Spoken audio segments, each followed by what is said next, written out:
Well, hello, friends. Mark Holmes here with my buddy Cowboy Joe Boo. And as always, thank you guys for watching, commenting, and subscribing to the Joe Boo Sports Report. Without you guys, this literally doesn't work. And let me get one of my quirks out of the way here. We are now open for business. And let me make sure I don't forget Joe Boo's refill. You know, it's funny. It's funny how the talking heads have their urban legends. You know, like Tony Romo is a choker. Yet the real facts were Tony Romo during his career had more comebacks than Captain Comeback, Roger Staubach, which is hard to believe because they all believe that Tony Romo, oh, it's the fourth quarter. Wow. And just like going into last year, at this time last year, you know what they said about our defense. The Dallas Cowboys defense, they're suspect. Who are they going to have rush the passer?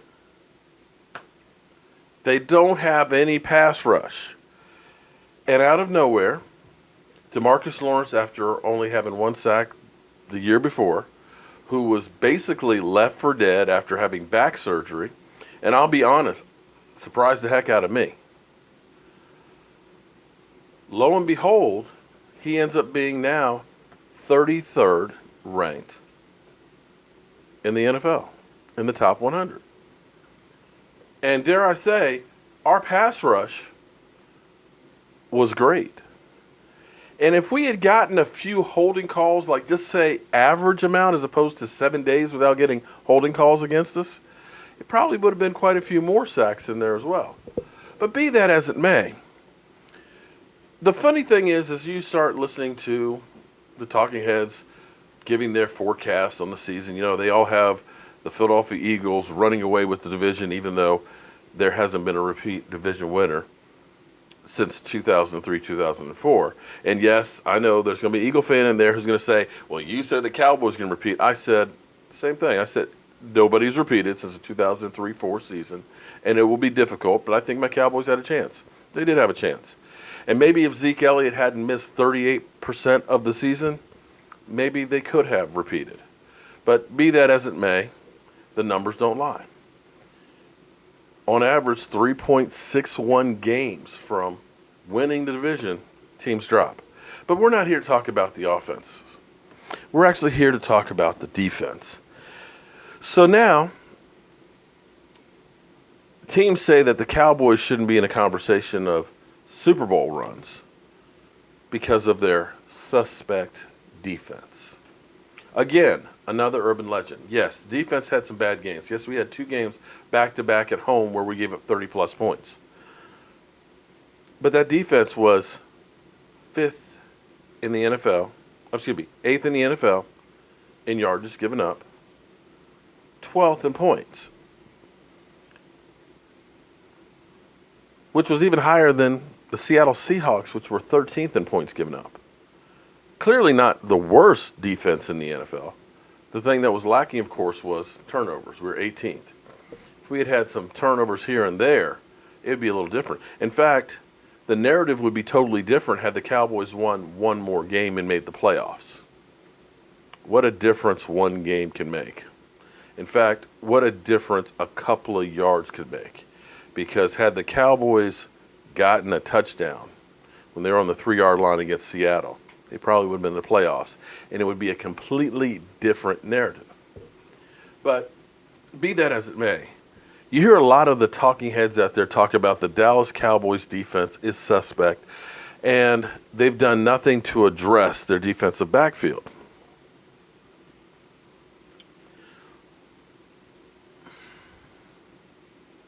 Pro Football Focus breaks down all the numbers and things.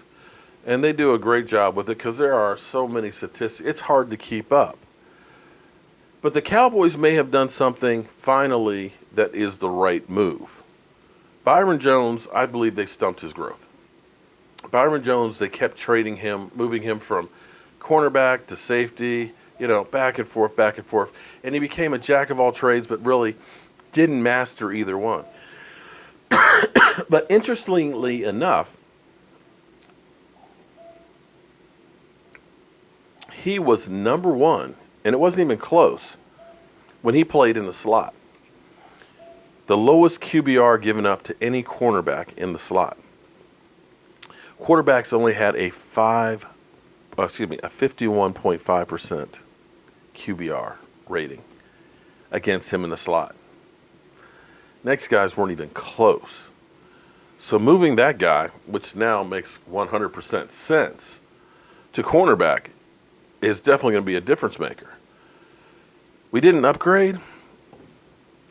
Lewis, again, ended up playing really, really well. One of the better cornerbacks consistently as a rookie.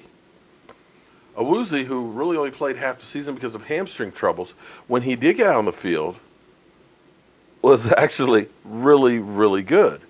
So I go back to young guys that all played well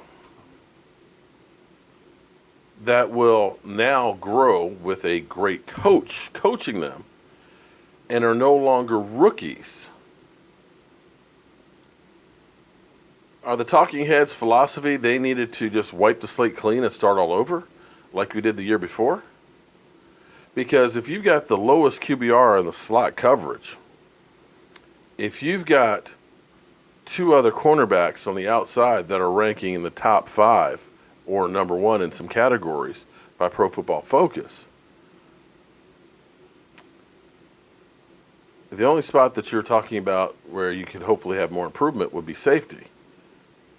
Now, we're not sure if that's completed just yet or not. There may be some more help coming. But you're also going to have an Xavier Woods who now is no longer a rookie. You're also going to have a Kevon Frazier that's been in the system now longer. You've got a Jeff Heath who led the team in interceptions last year. Go figure. So don't sleep on our defense. Our defensive pass rush is going to be really good. Our linebacking core with Jalen Smith no longer wearing a brace, actually having a faster shuttle run right now than any player that was in the combine. That's right.